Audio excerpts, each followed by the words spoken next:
Bear, can you believe it? The Seahawks rigged up another win.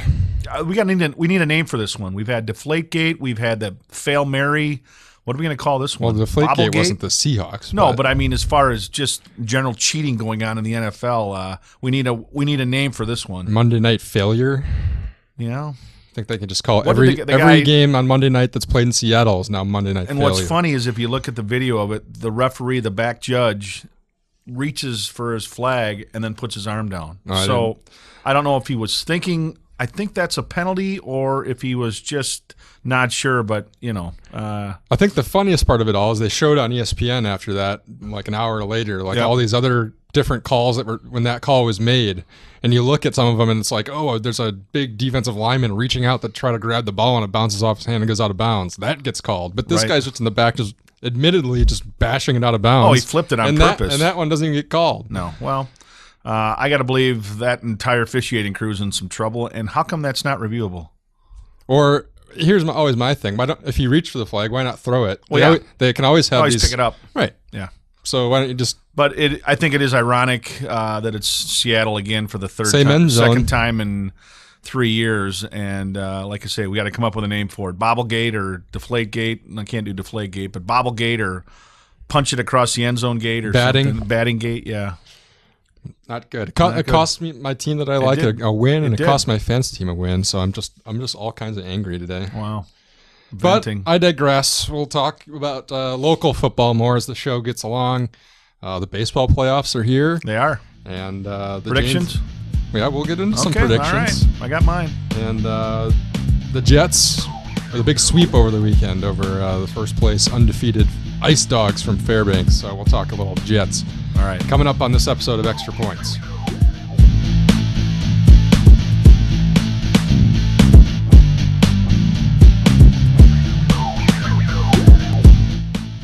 What's up, everybody? Welcome back to Extra Points. This is the weekly sports talk show here at the Gazette. This is John Derry, sports writer extraordinaire. And I'm Eric Schmaltz, sports editor of the Gazette. And, we've talked a lot of football lately. That is the season, but October's here, and so are the baseball playoffs. So I'm sure there's a couple of Cubs fans out there that are a little interested in what's going to be going on. Well, probably we start there. I mean, a one-game playoff to start it out, but what do you think? The Cubs got a shot? Well, they got the hottest pitcher going, Arrieta. I mean, he has been unbelievable the last 2 months of the season. His ERA and everything else is just crazy. But if they lose, now I'm not saying they're going to, but if they lose on Wednesday, how big of a deal is it that they kept Chris Bryant in the minors for 10 games? That comes down to having to go to Pittsburgh, where if he means a victory or two, all of a sudden you're playing at Wrigley on Wednesday, and that makes a big difference in my book. Yeah, I guess that's true. They play Wednesday, so you may be watching this after the game's over, but we won't have known who won. We won't. So we should stipulate that. We filmed this on Tuesday, so we don't even know who won the Houston-New York game, which was Tuesday night.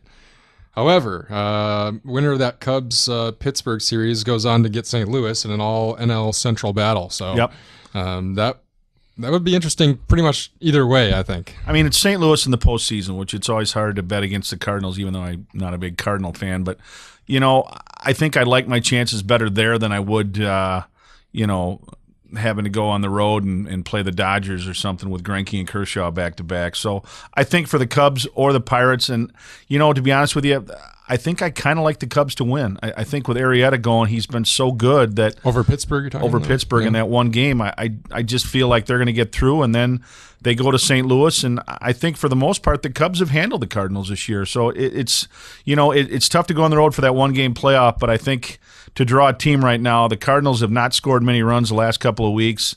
They've been battling some injuries with Molina and Holiday and everybody else. Wainwright's back, but I think he's only in the bullpen for now. And, I think if I'm the Cubs, I'd much rather go to St. Louis and play than I would out west and play the Dodgers. Well, the Cubs, too, pretty hot on the road, so they have that going for them. I don't think they're going to be intimidated by going on the road. And I think, what's been up for grabs over the last few weeks, they probably feel like they've been playing the playoffs for a long time already, so I don't think the magnitude really changes all that much. No, and the thing you got to remember, in the divisional series, it's 5 games. And if you got to face Greinke and Kershaw in 4 of those 5 games, you're in trouble. You're in some deep trouble. No doubt. Yeah, I guess let's make a few predictions. You think the Cubs are getting to the St. Louis? I think the Cubs get St. Louis, and I'll say they won't. Just okay. be the contrarian here. And I say they get past St. Louis. Really? Yeah. So you think St. Louis is out, and then it would be the Dodgers and the Mets coming from the other side of the. I'll take the Dodgers. Puig's back, and Harvey and Syndergaard. I mean, the Mets have a good rotation, but they've kind of logged a lot of innings. I know there was talk about Harvey getting shut down a little bit, and with Greinke and Kershaw, I mean, it's tough to bet against the Dodgers. I know. I like the Dodgers to make it all the way to the World Series. I do too. They've got the hitting. They've got the pitching. I mean, they've got enough hitting, I guess. They're not. I mean, they're not murderers row by any means. But again, with those two at the top of the rotation, I mean, Kershaw's the first pitcher in what they say 50 years to strike out more than 300, and Greinke, his ERA is ridiculous. So I mean, in that ballpark with those two pitchers that are fly ball pitchers, it's tough not to like the Dodgers to at least get to the World Series. Here's a good one. Who are you giving the Cy Young to in the NL? You got Kershaw, you got Greinke, you got. I think it's a 2-man race between Greinke and Arrieta, and Arrieta's 22-6, and if you look at what he's done the last 2.5-3 months of the season, it's scary. He had 1 or 2 bad outings early in the year, but at the end of the year, I don't think there was a more dominant pitcher than Arrieta was. I think there was a point in the season where you would say, no, everybody was saying it's going to be Kershaw or Greinke. Yep. There's not even anybody else in the discussion. So, and I don't think I have a problem with either one. I mean, if it's Greinke, then I wouldn't have a problem with that. But if you look at a season's full, workload that he had, but I think in the short term, and I think what voters are going to remember is what Arrieta did at the end of the year, and I think that's why he gets the nod there. So we both have the Dodgers going to the series out of the NL. All right. How about in the American League? It's New York and Houston in the wild card game to go up against Kansas City. What do you think about anybody's chances up against the Royals? The Yankees at home, although Keuchel he was lights out against the Yankees this year, and he'll pitch against them on Tuesday. But it's just something about the Yankees in October and playing at home. I kind of like the Yankees to win that, but whoever makes it through that, I mean, do you think they take out the Royals? I kind of don't see it. I don't see it either, no. I think the Royals will get through, and I like Toronto to come through with the other side. I just don't think Texas has got enough pitching. I mean, I know they picked up Hamels, but Toronto's bats, especially at home, I mean, they score a lot of runs, and, well, let's face it, what Prince Fielder's going to show up? He's been non-existent in the playoffs, and, he's a big cog in that lineup. If he doesn't show up, they have no chance at all. So I like the Blue Jays come out of there, and I'm a little worried that we didn't talk about this beforehand, and now we're going to come up with the same prediction. This doesn't sound like we're on a good track. Toronto here. Versus LA. Yeah. Well, and that's where I was going, as I do like the Blue Jays, just because adding Tulowitzki, offensively with Encarnacion and Josh Donaldson, who's probably going to win the AL MVP. That's as good of a lineup as you're going to find right now. I mean, they are just killing everything, and I think Tulowitzki was the final piece that really, kind of made that team, so to speak. I don't pay a ton of attention to the American League. Is he back? I know he was hurt for a while. Yeah, he's back. He played in the last 2 regular season games, and I think it was a case where they just want to get him some at-bats. I mean, he didn't have to play by any means, but, he's back, and, that top of that lineup is pretty good when you take Tulowitzki leading off, and Donaldson and Bautista and Encarnacion. I mean, there's a lot of power and a lot of home runs there, and, Burley gives you quality innings. They got David Price, right? Yep. So, I mean, they've got guys with playoff experience. So I like the Blue Jays. I like them playing in the Sky Dome, and, I expect them to come out of the American League, but don't underestimate Ned Yost. I mean, we did last year, and they were 1 game away from winning a World Series. So. All right, I'm changing my pick. Okay. Right here on the spot, because I don't want to have the same thing as you. That's very boring. So I'm taking the Dodgers over the Rangers. Over the Rangers? Yeah, I'm going to just flip-flop everything and just say the Rangers. If you can name any Ranger pitchers after Cole Hamels. and Giovanni, our boy Giovanni. Yeah, well, that's true. Giovanni doesn't have a lot of playoff experience. But, I wouldn't mind seeing the Rangers get there. I mean, they're a good young team, and, Adrian Beltre's got a lot of experience, and Prince, again, what Prince is going to show up. But I just think too many weapons and too much firepower for the Blue Jays. Who do you have winning all? You have Dodgers and Toronto. Who's winning it all? I like the Dodgers. I just, again, Kershaw and Greinke, I hate to beat a dead horse, but, those are two of the top 5 pitchers. Pitching wins the playoffs. Two of the top 5 pitchers in the big leagues. And, again, in a 7-game series, they can each pitch twice. And, that's tough to overcome that. All right, everybody. You got her first, or you probably read it somewhere else, too. It's not like we're going out on a huge limb. But we've got the Dodgers winning the World Series. Right. Okay. And I don't even know why they're playing. They'll be knocked out in the first round, and we'll look like idiots, but that's okay. No, I'm not even sure why they're playing. We've already proclaimed them champions. Exactly. Well, I already proclaimed last week that the Packers and Patriots could play in the Super Bowl, and so there you go. Another very slim limb. Going way out on a limb on that one, too, yeah. Speaking of the Packers, let's transition into football. They looked good again. The defense solved Colin Kaepernick, that's for sure. Did. And that's a case, I think, of, once again, Matthews being able to freelance a little bit and making a lot of plays. And Kaepernick, there were times he looked like deer in the headlights. And I think the previous times when they played, he didn't have that scare factor in him, so to speak. He was just doing things and kind of ad-libbing. And there were times where, he looked lost. And that's a credit to Dom Capers. We haven't been able to say that a whole lot, that you can credit Dom Capers. But I think in this case, you can credit him with coming up with a good game plan. The offense was a little hit or miss. I mean, they made plays when they had to, and as it turns out, they didn't need to score a lot. I think they knew they weren't going to need to score once they saw what the defense was doing. It was kind of funny. It was like one quarter in, Kaepernick had a couple of runs there. Right. And Wayne Larrivee on the radio was like, "Oh, here we go again." But from that point on, Kaepernick couldn't do anything. He was a non-factor, and the defense played great. Neal and Matthews, the secondary was spot on, and I think when you look at San Francisco, they don't have any playmakers. I mean, Carlos Hyde had a good opening night against Minnesota, but he hasn't really branched out in anything, and certainly wide receiver wise. Well, I think Kaepernick's been so bad that teams can just... Vernon Davis didn't play. I mean, they're old. Teams can focus on Hyde because what else are they going to do? You don't think Kaepernick's really going to beat you unless something really weird happens. I think his time has passed. This week, the Packers get the Rams. To me, it's it looks like a little bit of a trap game. I know Packers are big favorites, but the Rams went on the road. They beat the Cardinals last week. They were unbeaten, and Todd Gurley looked good at running back, and I don't think the Rams have a ton of household names that Packer fans are going to recognize, but they're pretty solid, even though they're not flashy.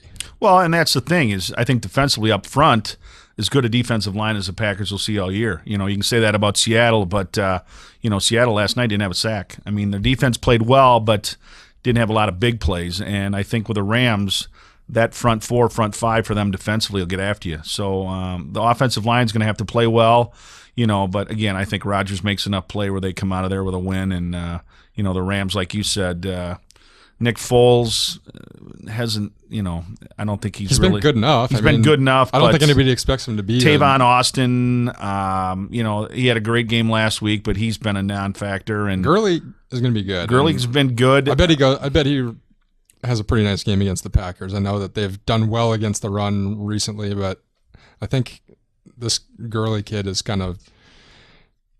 I think he's got a chance to win Rookie of the Year. I mean, he really came on in week 4, and I think showed what he can do when he gets enough touches. So it would be interesting to see them go up against Gurley. It'll be interesting just because the Packers finally play a noon game. It seems like every game's been late or at night or whatever. They only have like 6 noon games. They finally got a noon game, so that's good. Anything else in the NFL pique your interest? We got 6 undefeated teams still left. Carolina, Atlanta, New England, Cincinnati, Denver, and the Packers, right? Yep. And somebody came up with a good stat. Teams that start 4-0, 17% of the time don't make the playoffs. Right. So if you had to pick one team out of that group that doesn't make the playoffs, who do you pick? I would probably pick Carolina, and I think that they're pretty good. I like Cam Newton and I like their defense, but they don't have the weapons that these other teams really seem to have. And I'd probably go with Carolina as well, but maybe Cincinnati just for the fact that it's Andy Dalton and he's so Jekyll and Hyde. They always make the playoffs. They make the playoffs. They just don't win. But they don't get it done. I think with Roethlisberger going down, I think that helps Cincinnati, in that division because Baltimore's 1-3. Cleveland's terrible as always. So I would probably agree. I would probably say Carolina would be my guess. I mean, you can't argue with the Bengals weapons on offense. No, I mean, they've got can't. 2 really good running backs, plus A.J. Green, Yep. plus Tyler Eifert's been really good. Yep. I mean, they've got enough weapons. They got a good that's for offense, sure. and defensively, they've always been solid. So, I don't think, my Dolphins fired their coach, and that was, he shouldn't have been back this year. And Ndamukong Suh has been just a total bust because he claims he's playing out of position. Well, they don't use it. You brought in a guy and tried to get him to change the way that he plays. So now, we'll see what happens. But I think the NFL's kind of played out, the way that we kind of thought it would. So I'm not surprised, I guess, by the teams that are still undefeated, other than maybe Atlanta. But Atlanta's schedule is cupcake. They don't play anybody till, I think, the Colts in Week 11. Yep, and they've got a new coach, and I think that he's Dan done Quinn. some really good Yeah, things. and he had to, he was the inventor of the defense in Seattle, so he brought that mentality to Atlanta, and they're playing well defensively, and we haven't been able to say that about the Falcons the last decade or so. So we'll see. They have the second most points scored. Yeah, and like I say, their schedule is a joke. The next 5-6 weeks, they don't play anybody, or they don't. I mean, certainly capable of losing, but they're going to be favored in every game the next 6 weeks. Badgers, brutal. We're Word never association. We're never going to get those. Stabby. Brutal. Yuck. Is that a word? I mean, it was painful to watch. I mean, Joe Sherbert was incredible. I mean, he almost willed that team to win, but yet, Stabby trips over a lineman's foot or he gets stepped on, and Erickson going out killed him. And they just, I think that was the first game where Clement was missed, where he really, that power and that elusiveness, they missed it because we couldn't get anything going. But you start 3 redshirt freshmen on the line in a Big Ten game, you're going to be in for trouble. But am I mean for saying that it's time to just forget Stabby and just go to whoever's next and get him ready for next year? Well, depending on who's next. If it's Bart Houston, yeah, then it's silly because go to one of the young guys. But go one of the young guys. Let Gillis play, or Hornbrook, the true freshman. If you want to throw him in there, fine. I mean, as it is right now, we're still going to go to a bowl game. I don't think there's any question about that. What I would like to see, and it could happen, is wouldn't it be ironic to play Arkansas in a bowl game? That would be good stuff if Brett Bielema. They picked up a win last week, so maybe they're in the right direction. But no, I agree. I mean, Stabby is what he is, right? And we've talked, till the cows come home about his problems and his shortcomings, and yet we continue to see it every week, and it drives me nuts, and it drives people nuts that want to defend him. That I keep bashing him, but I'm sorry, but he's a senior. I mean, overthrows, underthrows. He 4 times he one-hopped a wide receiver that was wide open, and just it's like the collar gets tight, and he just doesn't relax and just play football. And I agree. I mean, let's try something else. They're pretty much out of the Big Ten race even after one game. Right. Even if they make it, I don't think anybody has any faith in them winning the championship game. So what's the point? Let's get ready for the future. It is what it is. We're not going to go to an elite bowl game. So what's the difference between the Alamo Bowl and the any Music of those? City? Yeah, whatever. Exactly. So I'd be okay with that. That's my answer. I like that Arkansas prediction. That would be good. That would be real interesting. Yes, it would. I'm just pondering some of the Sphincter Bowl. Some of the stories and tweets and things that might come out of karma. That one. Hashtag karma.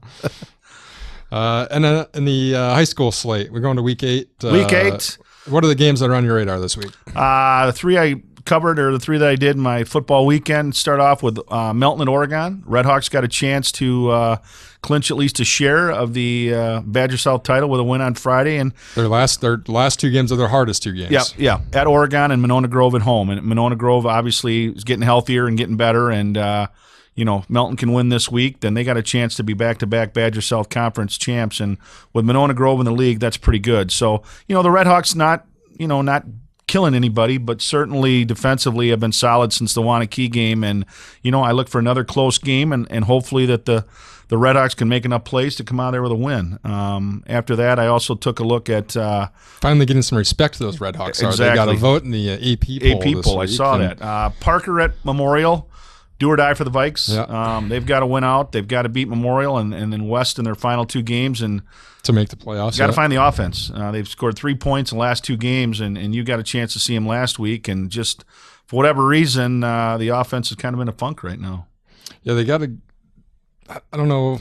Just get it some sustained drives. I think I only saw one this past week, and it ended up they got stopped on the doorstep right before halftime. Those first few weeks, it seemed like you give the ball to Vance, and once every 4 or 5 times he was going to spring for like 50 yards. And now they get like one of those a game. And I don't know if defenses have just kind of figured them out a little bit or what the story's been, but you're not going to win by scoring 0 or 3 points. That's for sure. And I think the part of that kind of sticks out the most is the fact that this was probably Sun Prairie's most average team they've had in a number of years. I mean, if you're going to beat Sun Prairie, this was the year to do it. And Parker and Craig both found out that even a down Sun Prairie is still pretty formidable. So, and the last game I looked at obviously was the big number 1 versus number 1 in the Rock between Broadhead Judah and Evansville Albany in a rematch of Week 2 when the Blue Devils hung on to a 14-12 win, but hung on without a few players, and they've got those kids back now. So and it's at home this time. And it's at home, and they really haven't been tested since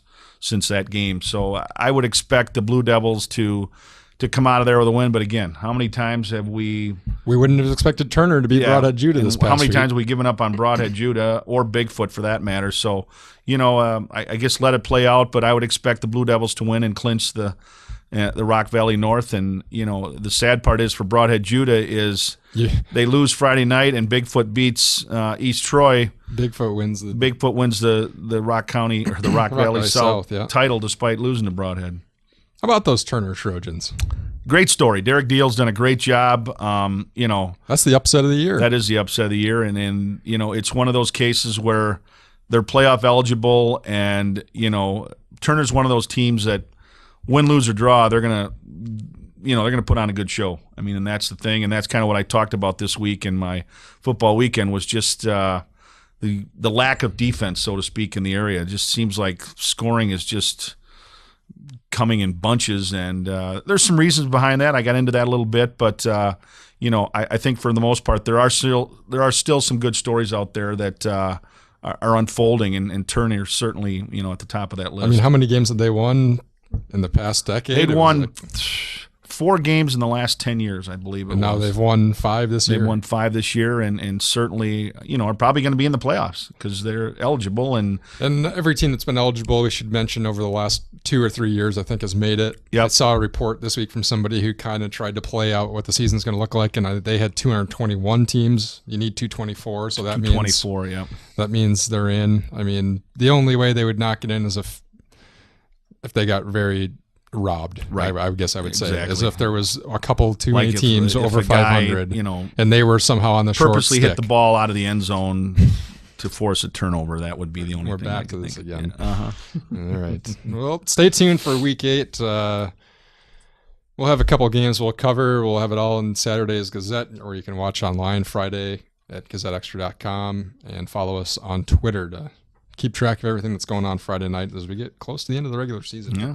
Take care, everybody. Hey, well, we're not done yet. yet. Not done yet. Okay. Hey. Oh, the Jets. Jets. We promised them some Jets. We're going to give them some Jets. I'm all for it. What a great weekend they had last week. Yeah, the undefeated Fairbanks Ice Dogs come to the Janesville Ice. Enjoy that bus ride home, Fairbanks. I think they thought they were going to be top dogs, and not so much. The Jets. Where do you think they are now? About Butte, Montana, on their way home, or where? I think you get to fly home. Oh, you get to fly home. Okay, yes, all right. So they're not putting them on a school bus and sending them 24 hours home. 99 bottles of beer on the wall. The Jets, they're right there in second place now behind Fairbanks, and this division's really impressive. You got the teams that have won defending the last champ, and then you've got like the last 3 defending champs. They're all in there. The Minnesota Wilderness. You've got Fairbanks. I mean, it's going to be going to be a fun division to watch, and I think this past weekend just went to show that it's going to probably be up for grabs down to the final week of the season. This was an interesting Jets team. They have Martin Sundberg, who this week committed to Wisconsin. So the Jets have a Wisconsin commit for the 2nd straight year. Right.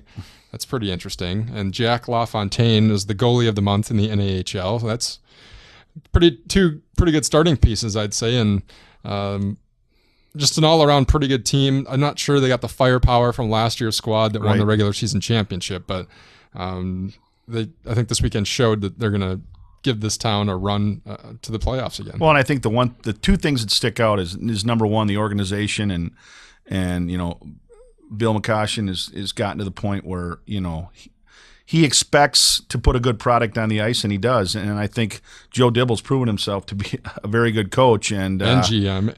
Yeah. And that's a pretty good combination. And again, it's too bad that the response hasn't been a little bit better locally. But again, the Jets are. There's something the city can hang their hat on, and I think that's pretty cool. And for those of you that are watching or haven't got a chance, just get down there. They play Friday night, Springfield at home. Not sure why they're not playing Saturday night, but they've got a 1-game series this weekend with Springfield on Friday night, and it's good entertainment. Yeah, and I think the thing that Dibble's done is allowed guys. A lot of teams don't allow players to move up to the USHL midseason if they think they've got a better opportunity. They've also put so many guys in Division I over the last few years. It's become a destination for guys that play in this league because they know if they do end up getting to a point where they should have another opportunity, that they're going to be allowed to figure it out. And that's what it's about. That's the bottom line. Is it's a pipeline to Division I hockey, and I don't think there's an organization in the NHL that's put more kids into Division I than the Jets have the last couple of years. But we'll see where they go from here. The good news was they scored some goals over the weekend. Right. They hadn't scored a whole lot going into that series, and they don't have that one or two guys at the top that you just know you can count on for maybe a 20-goal season or something like that. But as I count here, they've got about a dozen guys that have scored at least one goal. So what you're saying is there's not a Sidney Crosby on that team? I haven't seen a Sidney Crosby in that mix yet. Sundberg, the Badger commit, tied for the team lead with 3 goals. Okay. So 6 They're points. winning. Hey, they beat an undefeated team, so good for them. Keep it going.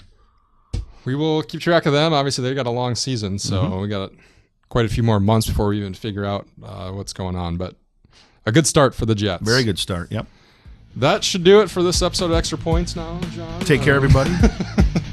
We will see you next week as we break down the final week of the high school season, and we'll see how these baseball playoffs have shaken out with the divisional series. Yep. Back here again next week. See you, everybody.